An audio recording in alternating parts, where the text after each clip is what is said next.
Hello everybody and welcome to a new video for Age of Wonders 4. In this one, I'll be guiding you through the tomes of the Order Affinity. So I'll be going over the contents of these books, going to explain what's in there, how it synergizes, and what you can do with these. As usual, timestamps are down below, and we're going to get started with the Tome of Zeal. So this book is full with damage options, some status resistance, shred, and economy boosters. So we got Condemnation as a spell that condemns one unit and deals damage to it. So Condemnation is one status that reduces the status resistance. So I really like to see Condemnation as, for one, an enabler for extra damage, and for another thing as something you can just use to apply debuffs easier. So the trick behind all that is that you also have Legion of Zeal as one opportunity to slap Zeal on your units. Zeal gives your units more spirit damage, and that damage is doubled against condemned units, so you have that synergy going on. With Condemnation, you first condemn somebody, and then you can whack them harder by, for example, using Legion of Zeal melee units. But we also have access to the Zealot, which is one fighter unit which is just spawning naturally zealous, so you can use Condemnation with that guy. And we also have some economy part in it.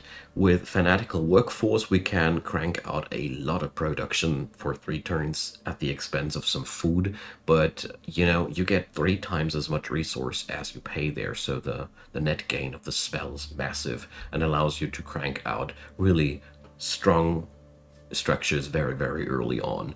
We also have some buffing going on in form of Inspiring Chant, gives us some morale bonus, and if we are zealous, then we get also 20% extra damage. So the thing here is you want to have Zeal bonus on as many units as you can get it, because it is just good to be zealous. And yeah, that's the whole deal here. We also have the Circle of Zealotry as one province improvement. The interesting part here is that it brings city stability for larger cities and a larger scale, and we gain draft the more evil or good we are. So this is also a nice unit producer, especially since it's also functioning as a unit deployment location. Really good for large cities.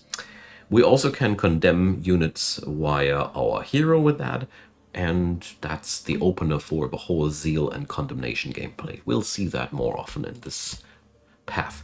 So tier 1 Tome of Faith. We have here the other mechanic that's going on for the order tree, and that's being faithful.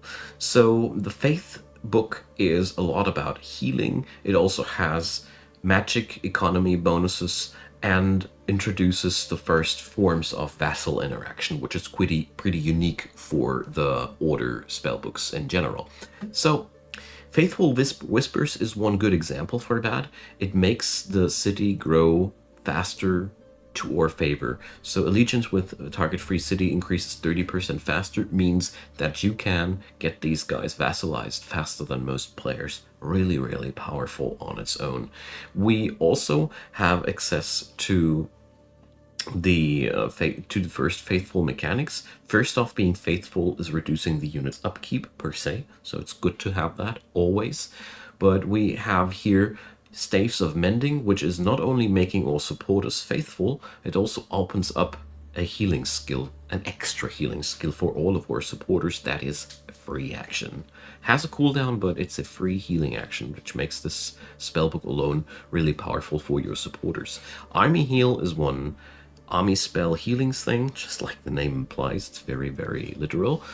It's pretty unique because it allows you to fix up your units on the map. You don't get that luxury often.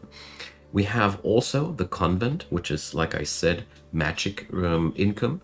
You have knowledge and mana, the more stable your city is. And this is really good if you go for an harmonious, tall playthrough. And we have the Abbey, featuring knowledge for farms. So if you play for a fast-growing city, here you can get some knowledge out of that food production, and I really like that. Some status protection is the icing on the cake, but that ain't too special there. So here we also gain Wrath of the Faithful, the first spell that utilizes the amount of faithful units in our roster. It's just a single target blast, but if we have up to 8 faithful units, it can gain up to 40 points of damage. So this can be a 50-point nuke if you have enough faithful units. It's quite a lot for such a low tier spell, but it requires quite a lot of preparation. And then, of course, at the end of this tome is the chaplain. So we can recruit a new supporter in our cities. It's a tier 2 supporter, and he has access to another strong healing and negative status purger. That's always amazing to have. I love these. It's always nice to cleanse that freeze or whatever is bothering you. And Bless is one hell of a boost. It's crit, it's damage, and his magic resistance. It's really, really good. These guys, if you have Staves of Mending active, can dish out a lot of support, and this book alone gives you a lot of supporting qualities all by itself by just having it available. And it's also good for vassal gameplay. So, Tome of the Beacon. This is our first tier 2 tome, and this one is a massive boost to tier 1 units. It offers more vassal gameplay, deeper vassal gameplay, and we also gain the Lightbringer, which is an amazing unit. So let's get started with a tier 1 boost. Mighty Meek is aiming towards all your tier 1 units and makes them faithful. For one, we do reduce the unit upkeep. For another thing, we just had a damage spell, which increases by the number of faithful units. Also, we gain extra spirit damage the higher the tier is we attacking. So that means plus 5 spirit damage if this tier 1 unit is attacking a tier 5, 3 damage for a tier 3, and so on and so forth. This is an amazing unit enchantment on its own, and goes really well for any tier 1 strategy. It's strongly recommendable alone for that. And also we gain the Divine Beacon, which is just a healing and morale boosting thing. You gain 5 HP and 5 morale in a 2 hex radius when you summon it, and you can spam that. Also, as a last ditch effort, you can just throw it at the enemy and summon it into their face and just distract them while they're gnawing on your support beacon. The AI just does things like these. So, we also have 2 spells here for vassal interaction. Covenant of the Faith is an interesting thing because it makes the units that we gain from the Rally of the Liege from the Enchanted City to be faithful. This is an interesting loophole to gain extra faithful units, but the major sales point here is 10 Imperium per vassal city. This is a lot. If you play with a lot of free cities, this thing can be really, really dramatically powerful. Imperium income is rare, and this is therefore a powerful buff on its own. Blessed Reinforcements is one city spell which allows you to bolster up the armies of your free cities. So if ever anybody gets the idea to destroy your free cities, you can spam Blessed Souls, and they are really, really cool. They are utilizing condemnation, they are buffing morale, and overall quite a nice unit to have. Nothing too special, but you can spam it on friendly cities. And last but not least, we gain the Champion of the Faithful, which gives our faithful units 20 points of morale at the start of the battle. This is really powerful, It's worth picking this up if you are playing this route. Good. Tier 2, Tome of the Inquisition. So this is more focused into the condemnation status again. You might already notice that these books tend to be either for faithful or for condemnation trees. This is a common picture in this path. So the Tome of the Inquisition offers us more access to utilize condemnation, and it has some nice economy options in it as well. So first off, we have mass condemnation. We can now condemn in a 1 hex radius and deal some damage while doing so, but the real bonus is to shave off status resistance and enable those zealous troops to hit harder. We also have Burden of Guilt, a pretty unique army spell which reduces the move points of an army on the world map. Well, if you have a good intel network, you can really delay and annoy enemies with that, but I find it a rather quirky spell overall. I found the Inquisitor's Zeal a much more interesting option, because this way we can get zealous bonuses on our ranged physical attackers. Also 10% accuracy on top of that. Not saying no to that either. So we also gain access to the Inquisitor, and this is probably one of the most impressive parts about this book. The Inquisitor is a skirmisher unit, which is dealing out condemnation by melee. So you have a attacker that can just condemn. It's the first one of its kind here. And the Bolt of Judgment is one ranged stun with a decent damage that just needs one action point. So this is the real nasty part about these guys. They also come naturally zealous. They don't need any enchantments. They have that on them for themselves. Trainable in cities, they are amazing shock troopers because they can do so much damage, and being skirmishers, they're fast and slippery. So economy-wise, we have the Tribunal, which is 20 stability on its own. That's really good. And knowledge per population, which is also really, really cool to have, especially on a tall build. The Tithe Collector is offering more gold for farms and foresters. So if we're playing for a more expansionistic approach, this is really, really massively boosting our path to expansion. So we can, of course, make our own Hero Zealous here. That's just something on the side note.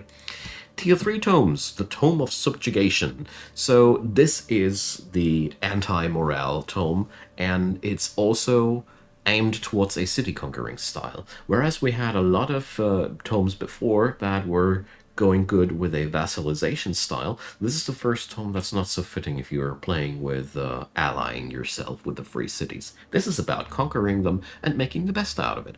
So for that purpose, we got the Baron's Palace, a city structure that can be only built in conquered cities from other races. Massive gold income, nice city stability bonus. So that's one thing. We also have the Subjugating Raid as a siege project, which allows us to steal enemy population into our own city, and it destroys the morale of the defenders. So pretty nice thing, but nothing too impressive. The real impressive parts come in form of the Intimidating Aura. This is one unit enchantment giving all your melee units a morale shaving ability. So the enemy's losing morale whenever these guys end their turn right next to them. The Dark Spear units have that as a native trait. This way you can spread it all over your army. You also have Final Ultimatum, one really interesting spell. So whenever an enemy unit is routing, that's when they have minus 60 morale or worse, you can take them over permanently. 90% chance. And if it doesn't work, they die. So this is one really nice button to push. So you can try out if you can keep them if they're fleeing. I like that one. And this is all topped off with the Tyrant Knight, which is one hell of a shock unit. Tier 4 Cavalry inherits your racial traits. So if you have special cavalry on these guys, they will have it on your race. They will have it too. And they have a demoralizing charge. And they are just a souped-up version of the Tier 3 cavalries that you get from Dark and feudal cultures with the bonus of destroying morale. I like these. There's nothing to not like about these guys. The Tome of Sanctuary, on the other side, is another tome utilizing the faithful mechanics. It's a very defensive one, and it is one of the best tomes to protect your cities and provinces I've found so far. So for one, we have access to a minor race transformation called Anointed People, which gives us status resistance and spirit resistance. This is just a nice to have thing, especially the status resistance is much bigger than you might anticipate because it makes you more resistant against damage over time, crowd control, all those nasty things. Really good stuff. The Keeper's Mark is the unit enchantment which turns your melee troops finally into faithful units. But this is not all. You have also a damage protection for them. Whenever they take fatal damage for the first time, they turn invulnerable and they are unable to attack for one turn. But this basically means when your melee units are dying, you get one turn to retreat them somewhere else, which is amazing and is really good if you want to keep your units alive, which the Order tree for one wants to and is really excelling at.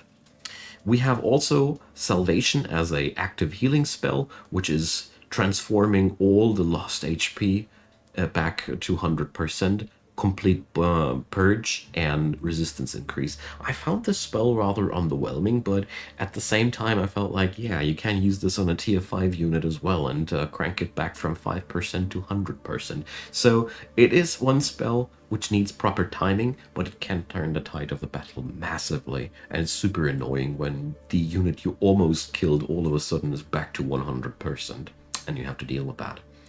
Consecrated Domain is just, well, one city spell for defensive purposes, morale bonus boost, and a magic resistance boost, nothing too special. The Healing Spires, though, I really found that one interesting city structure. When your city gets attacked, you get 12 Healing Spires, each one of these healing 15 HP per turn and boosting magic resistance. This is insane. This is really, really making your army horribly resilient in case of a siege.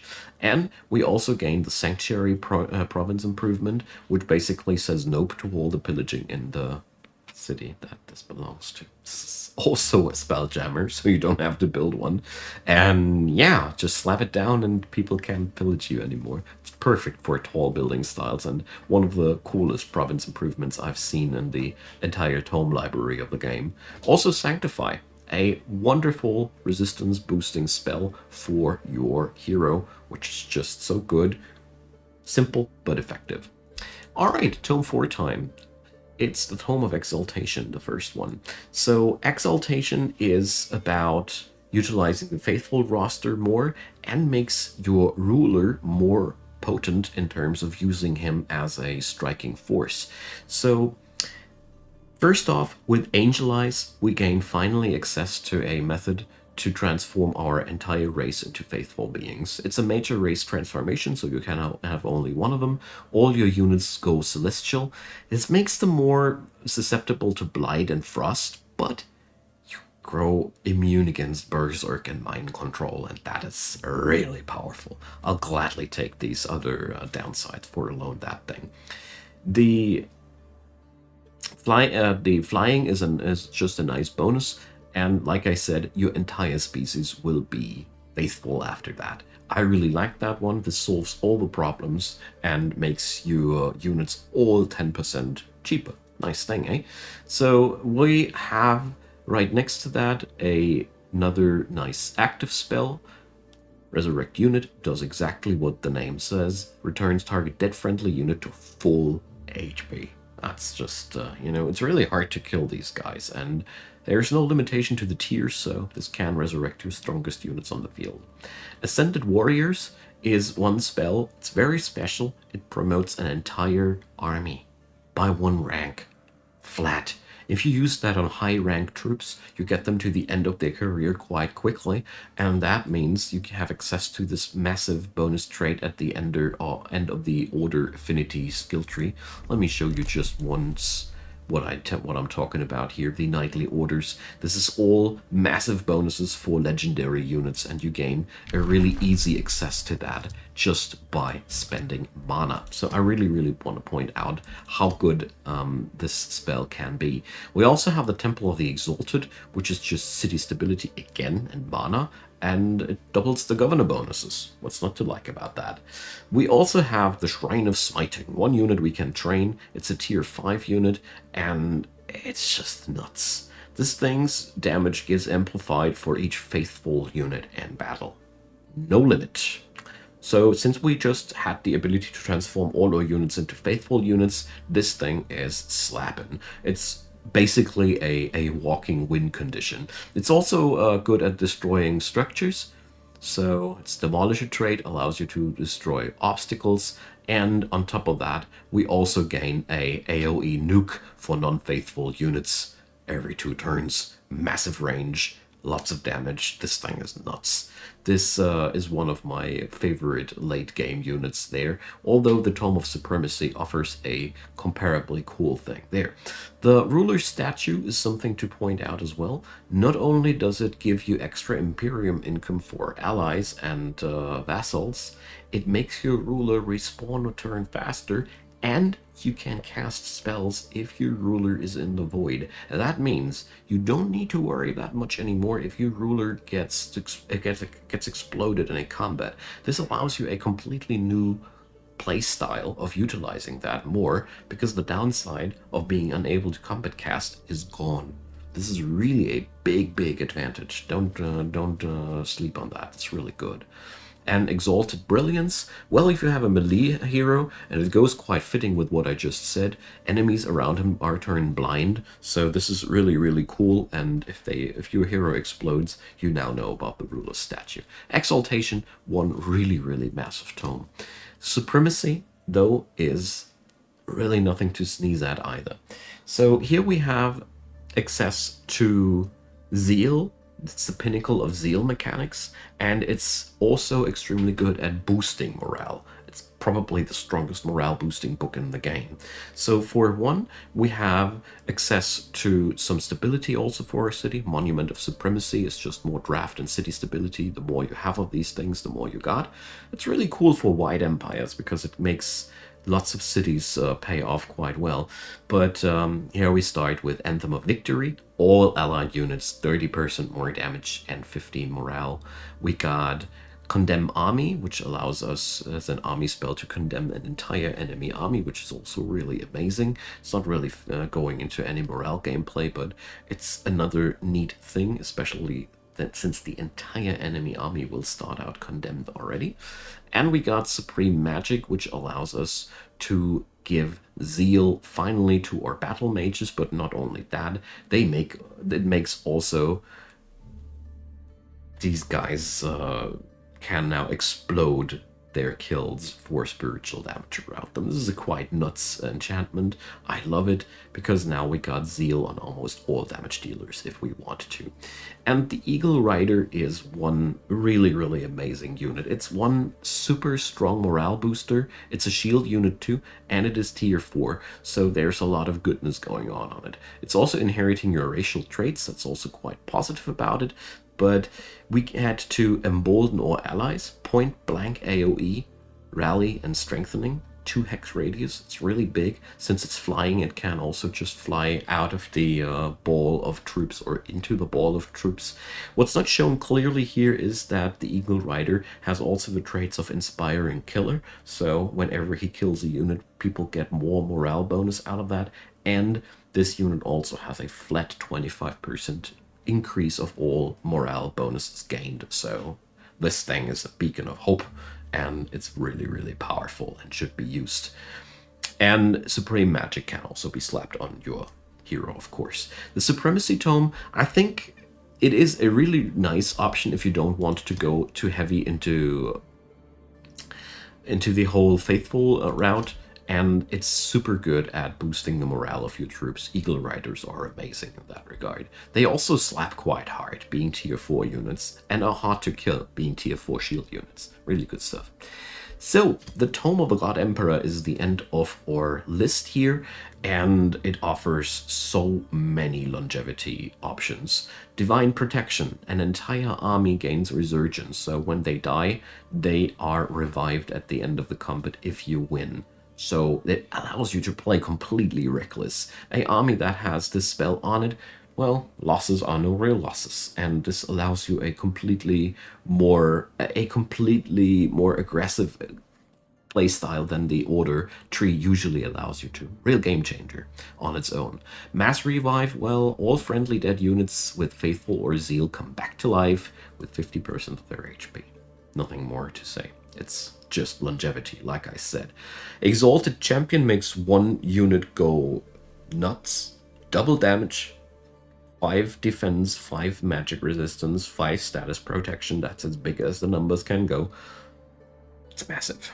It's just massive and applicable on any unit. And Wrath of the Emperor is the strongest army spell you got. It's worth mentioning that it demoralizes the enemy and condemns the enemy completely and can deal quite a lot of damage if the enemy is not on your home territory. So it's a real good thing to go forward. But I personally found it the least impressive part of this kit. The hero skill, though, is massive and worth pointing out. Conjure Dome of Protection, 2 hex radius point blank AoE heal, plus a lasting defense bonus for zealous and faithful units that's lingering for a while. This is really, really cool stuff. And should not be missed out on, your hero.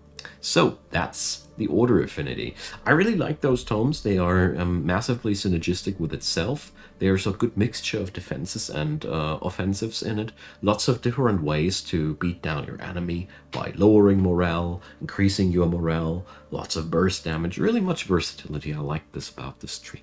So feel free to leave me your comments down below. A thumbs up would be wildly appreciated, and of course consider subscribing. There is also a playlist link down there leading to all the other Age of Wonders 4 info videos that I made. A big thanks at the end of this video to the supporters of my channel. I deeply appreciate that you enable me doing all this because I enjoy my work a lot, and therefore check out Patreon, PayPal, and buy me a coffee if you want to find out more. And if you don't want to, or you don't, or you're not able to, I really don't mind. I appreciate you watching this video until the very bitter end. It really means a lot to me. So have a wonderful day and see you next time.